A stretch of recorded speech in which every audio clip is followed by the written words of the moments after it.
Hello and welcome to another episode of Brand Retro. Today on the podcast, we have Spencer Shaw from Podkick, and this is kind of a monumental milestone episode because it's our 100th. And Spencer being kind of the guy who kickstarted this whole podcast and helps us do the editing and distribution and all that good stuff is here to kind of beat some answers out of me and hopefully make for a good episode. So Spencer, thank you for being on the podcast. Hey, it's a pleasure doing this. What's cool, the monumental piece, is we're talking about 100 episodes, and few people ever cross that line. And it's like anything I've seen out there, it takes several episodes just to find the voice, and then it takes a lot of time to be able to get comfortable with it. And then once you get comfortable, it feels like it's time to then to reinvent yourself. It's a process. It's like anything. You look back at those first couple episodes and you're like, man, I wouldn't listen to that. You're pretty harsh on yourself. So you learn a lot in that process.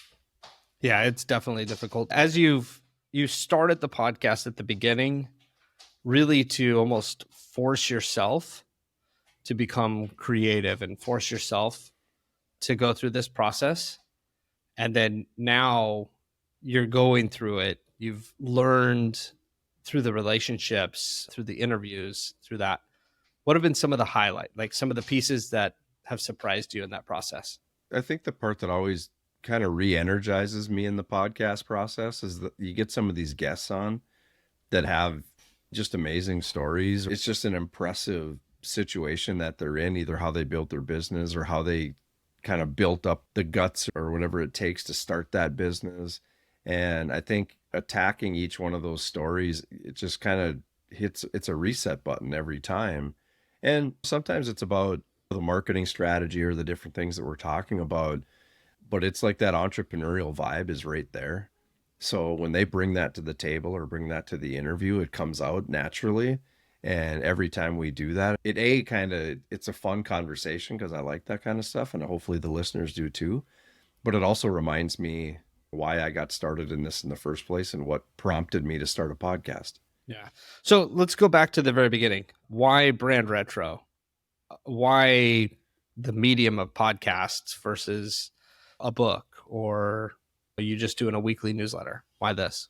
I mean, obviously, if I'm wearing my marketing hat, podcasts are a great way to communicate with people and get information out there and whatnot. But if I'm speaking personally, I'm an overthinker. And if you ask me to sit down and put it on paper and to make a white paper and make a case study, and it's not that I won't ever do those things or haven't done those things, but it's a recipe for disaster for somebody who overthinks things and wants things perfect. And because a podcast is more real time, it's more natural. It just puts me in a position to just, okay, the camera's on, go for it. Because it forces me to kind of be present and just participate and kind of operate from the heart. For me personally, it's a much better medium. And I think it, for better or worse, puts us in the position to really kind of show the authenticity side of Cyberdogs and kind of the guy who took that leap. Yeah. I think one thing that'd be really helpful in this episode, I think, is to pull back the layers as much as possible. I feel like since you and I've had a lot of conversations on Zoom, but also real life, breaking bread together makes a difference. There's something unique that you have that I've mentioned to you time and time again is the element of nostalgia, like how important that is to you, and the importance of relationships and the importance of tradition, the awareness of the modern world. Let's start to pull in some of those pieces because that's unique to you, like how much you really care about these elements from the past. Yeah, I mean, I'll kind of package it up and you tell me if I'm on the right track. But for me, I mean, ever since I was a kid, that smell of an old car, and for car guys who are listening, they're going to know what I'm talking about. But it's that smell of an old car. Maybe it's the smell of that small town bakery when you walk into it. Maybe it's the best Christmas you ever had when you were a kid. There are things that are just, you experience them when you experience them. I'm not going to say you take them for granted because you don't know enough to cherish it. It just gets inside you and it burns itself inside you. And you're just like, it just becomes part of your memory. And then all of a sudden you get older and you all of a sudden that bakery closes, or Christmases aren't the same at 30 some years old as they were when you were 12. And you start to look back on those things fondly, and you start to kind of reach into your subconscious and like, I want to feel that way again. I want to remember what that was like. I'd love to smell that smell when that waft of air hits me when I open that bakery door. Like little things like that. Like for guys my age too, remember the old smell of an arcade when you'd walk in there and it was like somewhere between stink and pizza, and like it was just, it had a vibe. It's like when you walk into a movie theater, that smell of movie theater popcorn, like those experiences to me is they're all around us, and we've all got different ones. It might be the smell of my grandma's house. It might be like there's millions of them, right? So now what is that? What are you doing with that? What I like to do with it is, how do we apply that to marketing? How do I look at, like, from an entrepreneurial perspective, when you first start your business, you're more jacked up than you've ever been in your life. You're more jacked up than you're ever going to be in that process because you're fired up. I'm starting this business. I'm excited. It's like an energy that you need to bottle it up, capture it, and remember what it feels like, and kind of remember what the triggers were to make you feel that way. Because if you can build that into your marketing plan, and if you can inject that into your process and you can extract that at will, you will forever have this energy about you and this energy about your business. And you'll have something that most people don't have, because unfortunately, most people come out of the gates hot when they start these businesses. And month over month, year over year, they keep putting on more hats. They're the accountant, they're the HR person, and they start to wear out. And you hear these statistics where most small businesses don't make it past the 5-year mark. These are the reasons why. It's because it's way harder than you think it is. And I lost my passion for it. And there's all these reasons why you might peter out in this process. But if you can keep those parts that are sacred to you and keep those parts that keep your energy level high, I just think it's a never ending gas tank of optimism that you can push forward with. And, that brand retro mindset and being able to kind of draw back on those things is huge. I can't remember the exact quote, but there's a quote out there about, trying to remember what you were going through when you were your kids' age. So like as a parent, all of a sudden you're a parent and now you're looking at it through a different lens, and you're trying to steer these kids around so they don't hurt themselves and all this other stuff. But sometimes you need to put yourself in their shoes and go, man, if I was 10 years old, I'd hit that jump for sure. Like you just have to let it happen sometimes, and you got to trust that feeling and that kind of that nostalgic vibe. It's worth something, and I don't think it's something that should be discarded. Yeah, I think what's fascinating is you're talking about the vibe, like so visceral. You talked about the arcade. For anyone that's on here that has been in an arcade like that, like I just went back to Tilt, like my local arcade. I'm like, all right. And it's as though a lot of people have forgotten what brands felt like. We take people and say, Friday night going to Blockbuster, and you've got maybe 3 movies you're going to get, and you're like limited copies of the show that you want. So you have to get it, and you're holding it there, and then you're walking through and you're finding the others that you want. So that's something that we can remember. I'm going to ask you a couple questions, which is, we've seen some brands and trends happen just this year. Stanley Cups just did something crazy. Polaroid cameras. Like, we're seeing people go on vacation with disposable cameras now. So how is this phenomenon happening, and what is your take on it? I think, first of all, marketing and just trends and whatnot, they're kind of cyclical in a way. And I think the fact that like they become trendy again, I like that. It's cool because it's fun to see some of these things come back around. But it's also, I don't want to say frustrating, but I wish those people could truly feel like the original version of it, if that makes sense. Because it's even like the Air Jordan craze. You don't have to work very hard to go find a pair of Air Jordan 1s anymore. There's a million different colors. They're on StockX. You can find them on the Nike app. I mean, I don't know how many hundreds of millions of kids in America have Air Jordan 1s now.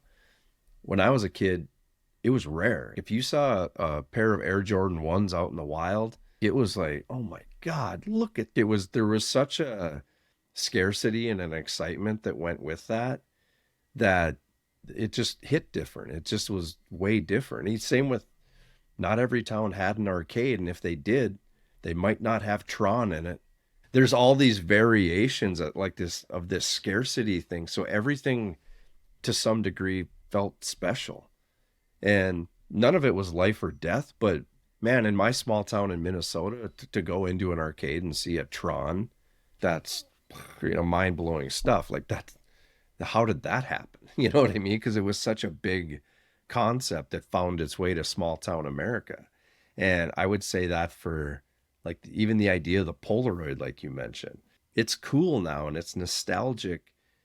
We went from having this idea of processing a photo to days, if not hours, to having something that was in your pocket that was instant. Quality wasn't that good, but nobody cared.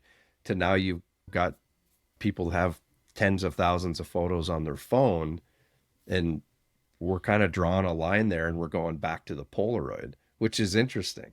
This idea of appreciation and nostalgia and kind of this trendy cool vibe that's going on, like I love it, but it's also I want to be able to teach you guys what it felt like to not have it so readily available, because as much as you love it now, you'd love it twice as much if you could feel that scarcity, because it was like when we were kids, it was just different. It was more rare. Just one more point on that is like even the Blockbuster thing. Like it's not like you couldn't rent these movies down the road or they weren't going anywhere. But if you were lucky enough to walk in there on Friday night and you saw the three new releases, you snatched them up just like a greedy little pig. You just like you had to have them all, because you had this scarcity mindset that they might not be there. If I make a hot lap and don't carry these around with me, somebody's going to grab them. So you would instantly kind of pull them off the shelf and just carry them around with you. And you might even change your mind as you go, but you weren't going to risk somebody else grabbing those things.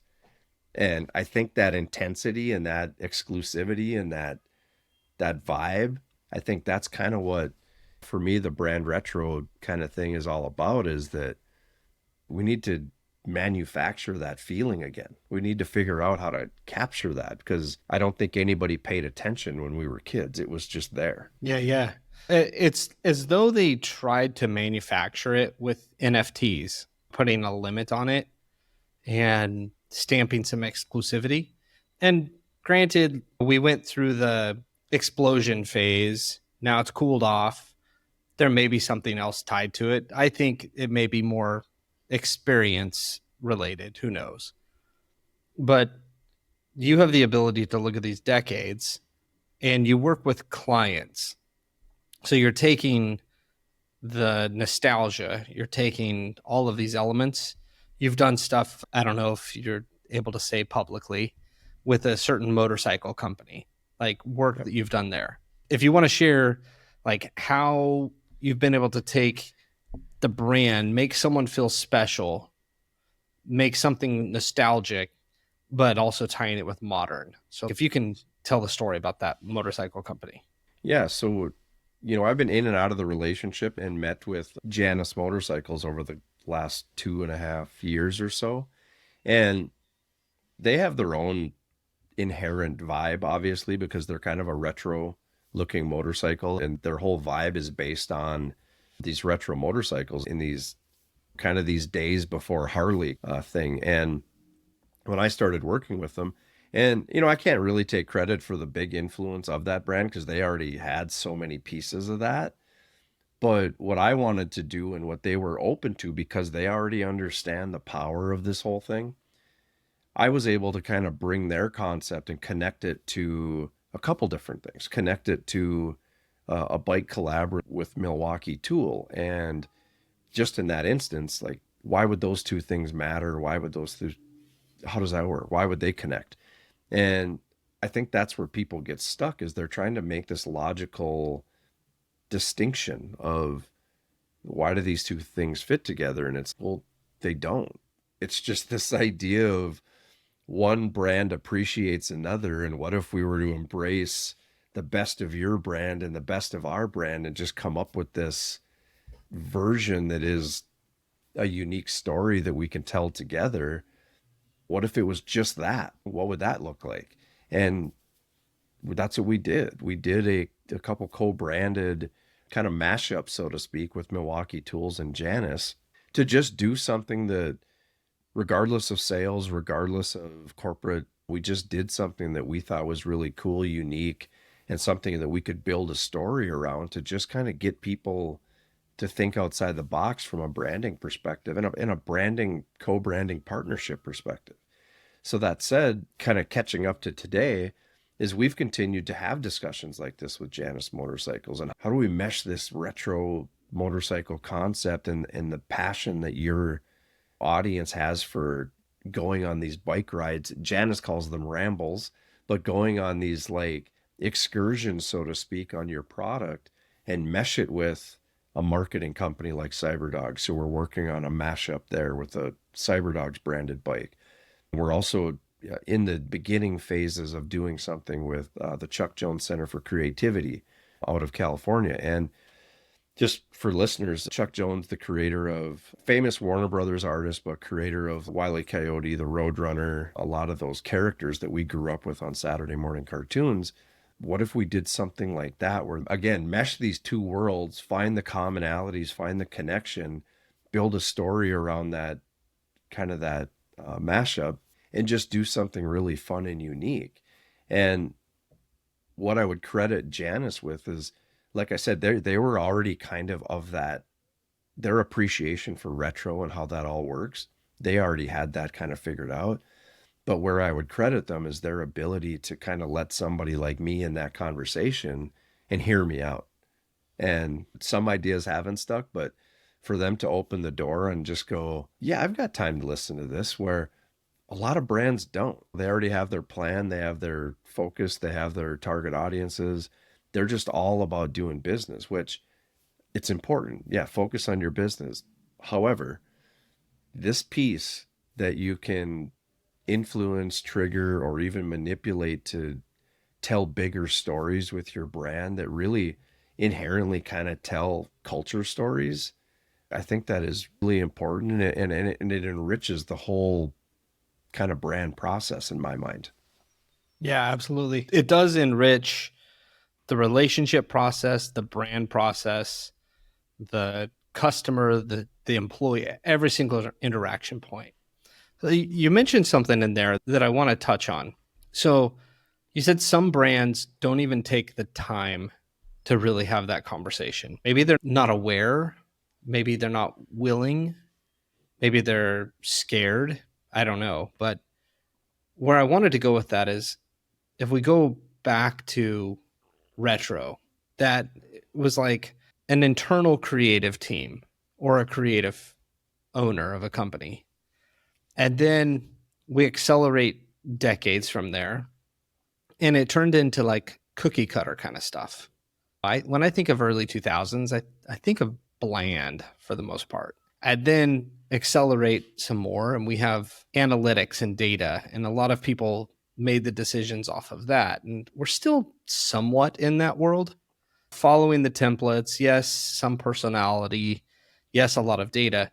But what I've noticed is that the world is changing rapidly, where people want to connect with the owners of companies and brands. So there has to be a relationship layer.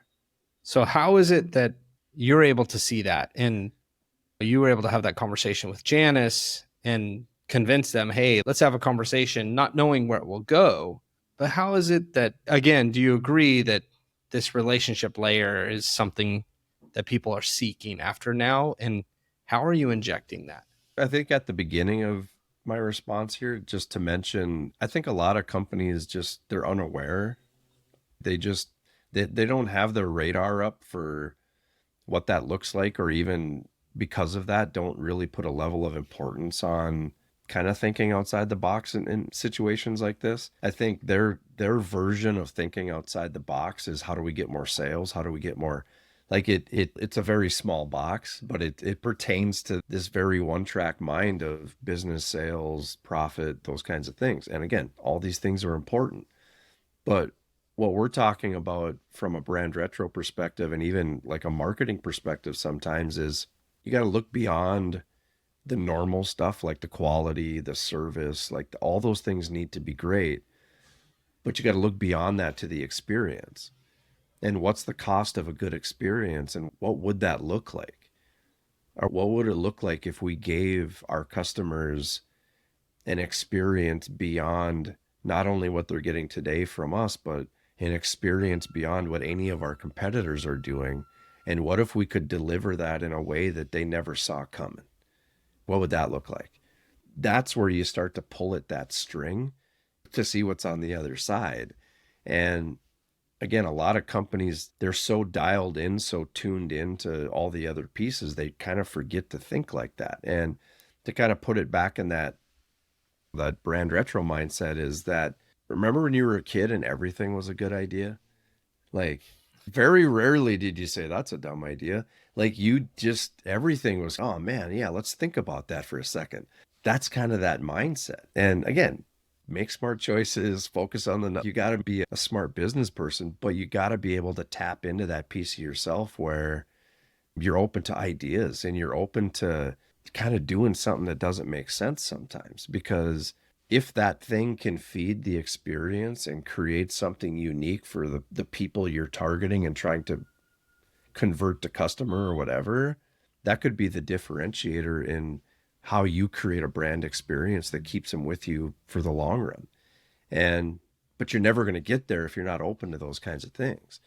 And kind of like we mentioned with the entrepreneurial thing is, we all get sucked in. You're wearing all these business hats.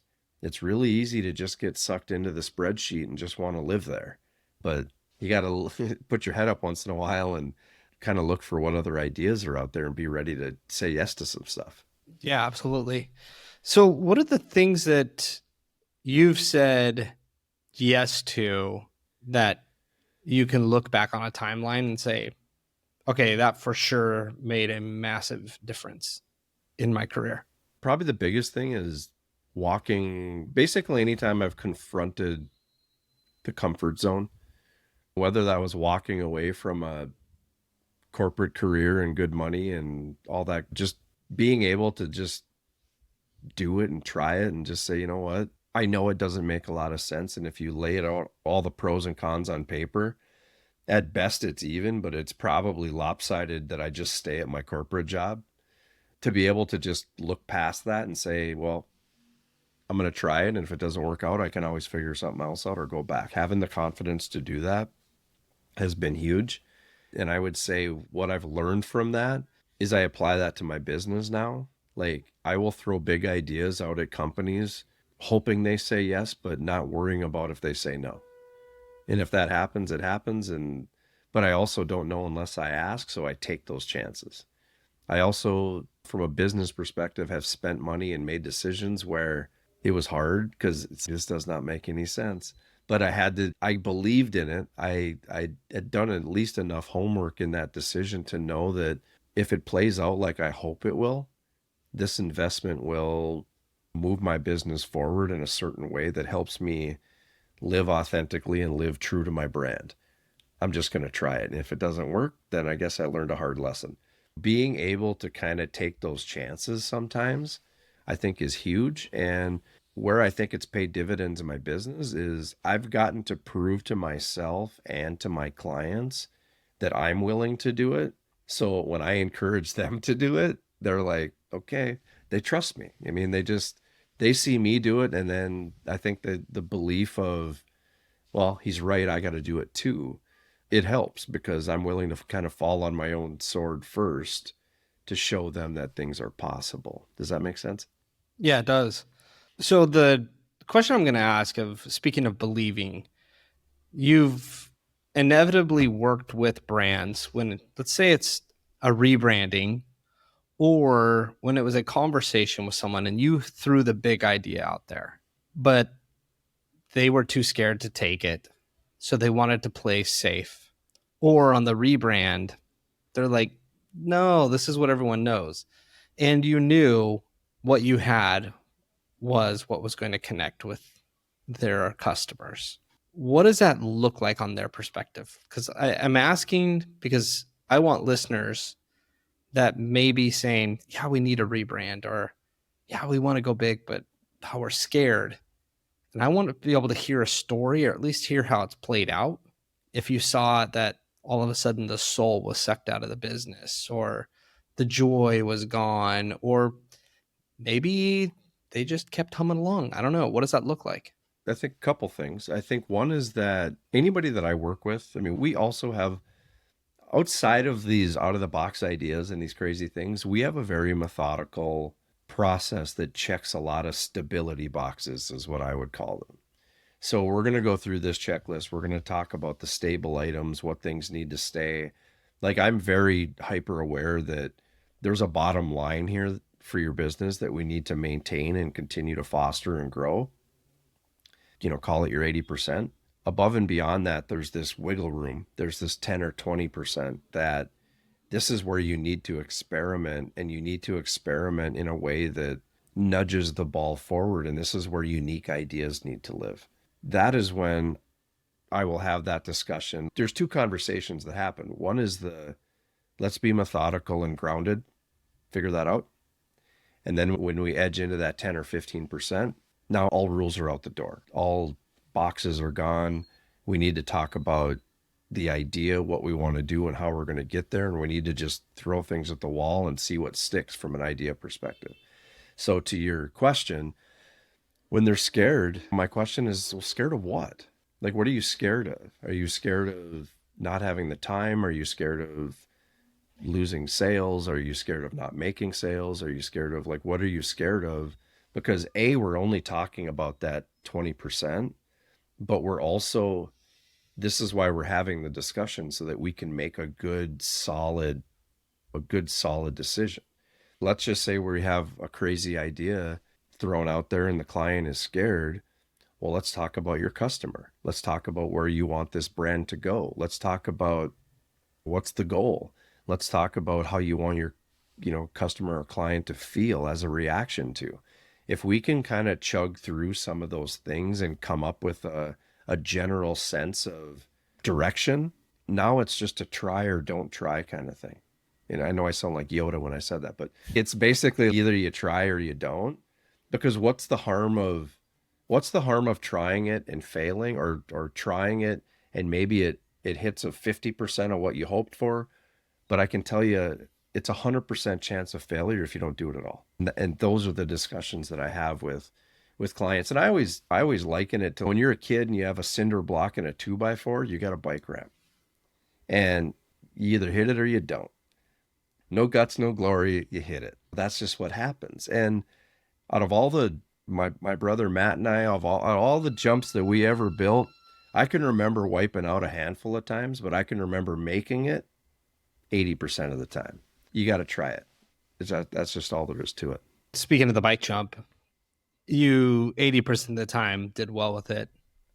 There was always that one kid that sat on the side that would critique and was scared and would never do it too. And then there's always the one kid, probably dumb enough, that you convinced to go first. And that was the kid that had the most fun. So you find the balance in it. And you have to be that guinea pig.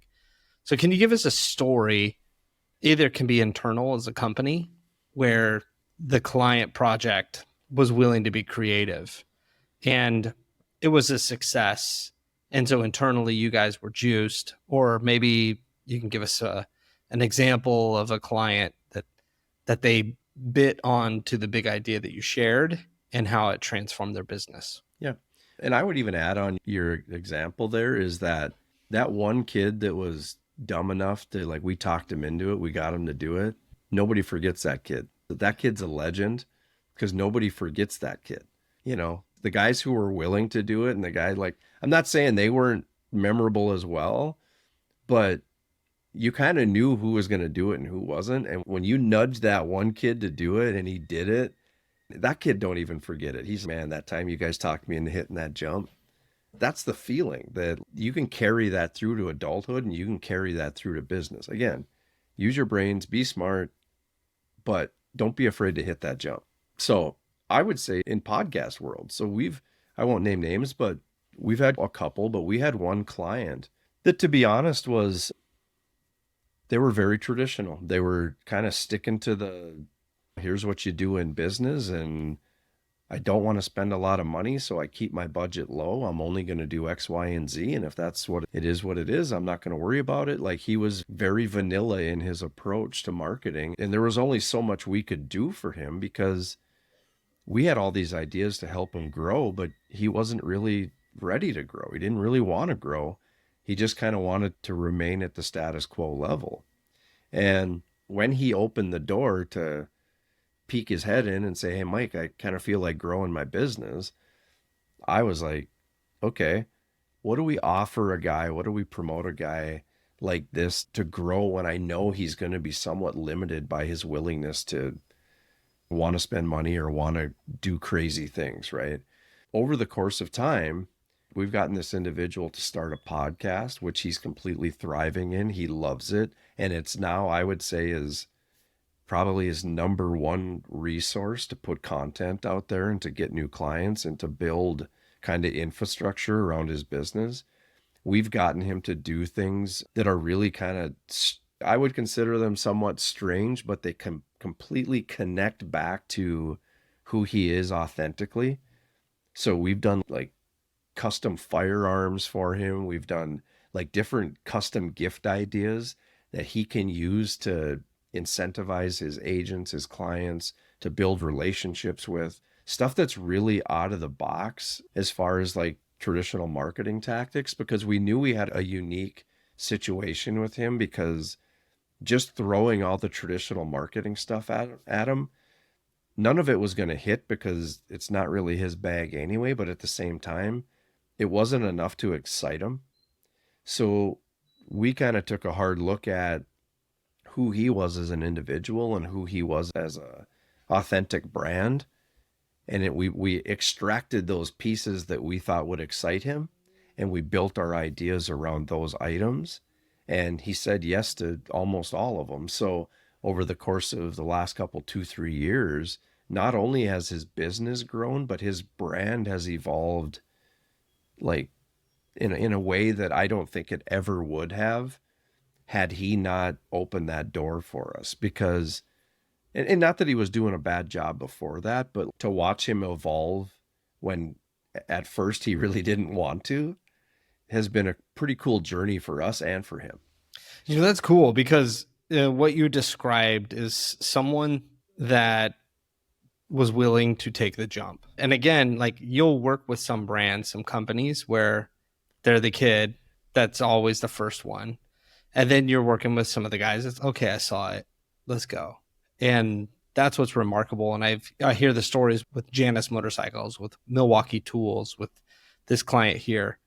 And we can realize that, yes, we have to be active in the work. And yes, a retro feel to it. And retro, I'm going to change the definition myself, at least for this interview, of relationship retro, meaning nostalgia. And so that could be with a brand new product that's created today. But we all know the feeling of a new product, like opening an iPhone box the first time, like the way that the suction of the box goes, and like the way you feel that. That's not a VHS tape from Blockbuster, but you feel it. Just like this client you mentioned, like, they can feel their brand out there, and the clients now feel that they know them. That's what this means to me. And you're willing to come at it aggressive enough to say, hey, we know what works. We're not changing everything, but we're also going to feed some new ideas. And you're willing to allow for the pushback, meaning they might be totally comfortable, they might not, but as they work with you, there's more confidence there, and then it evolves. Yeah, to put it kind of back in that bike jump analogy, I feel like that kid who you had to talk him into it, he's standing there watching you and everybody else hit that jump enough times where there's a part of it where you convince him, and then there's a part of it where he just watches you have so much fun doing it that he's, man, I want some of that, but I'm scared. And the more he stands there, the more he watches you have fun with it. He's kind of talking himself into it halfway. And then when you go over and push him over the edge, do it. That's kind of what we're doing. But that's why it's important to tell the stories, because like for a lot of these clients, they see me doing it with my own brand.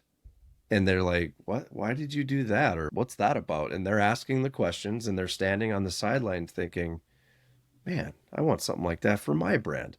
And then they see us do it with other clients. And over time, they'll start to get there. They'll start to understand, and they'll start to take those chances. And then once they succeed at one, they'll go for the second one. And once they succeed at the second one, they'll go for the third one, but let's go bigger this time. And they eventually get there. But I think it's kind of inherent in our process that I kind of have to be that kid who talks them into it. Like I kind of have to be the guy that says, look, we're doing this. I'm setting up the brick, the 2x4s here. I'm going to hit it at least 10 times before you get a chance to hit it. FYI, we're doing this with or without you. It's just, you decide when you're ready.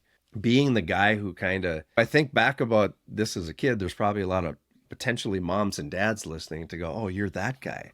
But yeah, I mean, that's how we extract this. Like occasionally, maybe somebody got hurt on their bike and they went home and told their mom and dad and we got in trouble and whatever.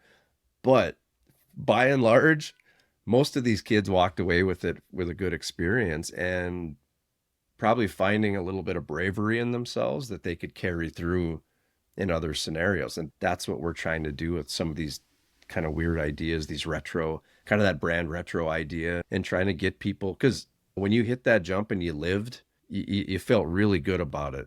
It still probably wasn't there's still questionable aspects of that decision, but man, that was fun. That's the feeling I want these people to have. Yeah, absolutely. You mentioned feeling.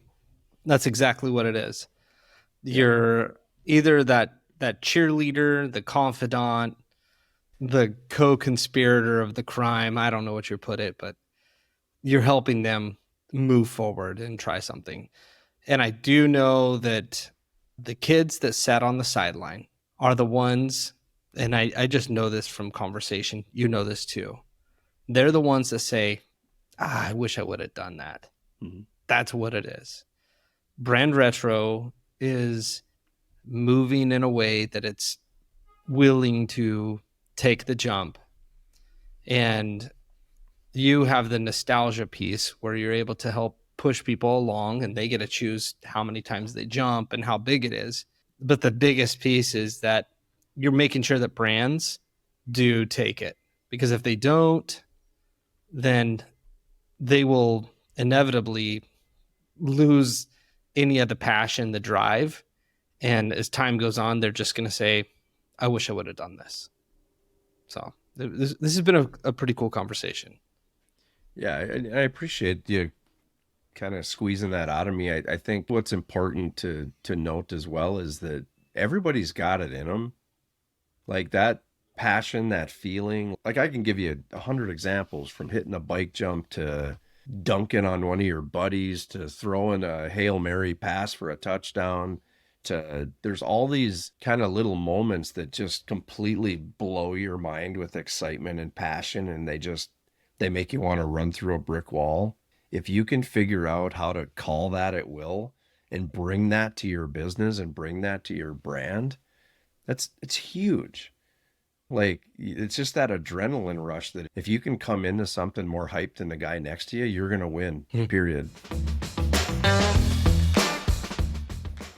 If you'd like to learn more about CyberDogs, share your thoughts, or even ask a specific question about this episode and or the brand retro mindset, contact me directly at mike@cyberdogsmarketing.com.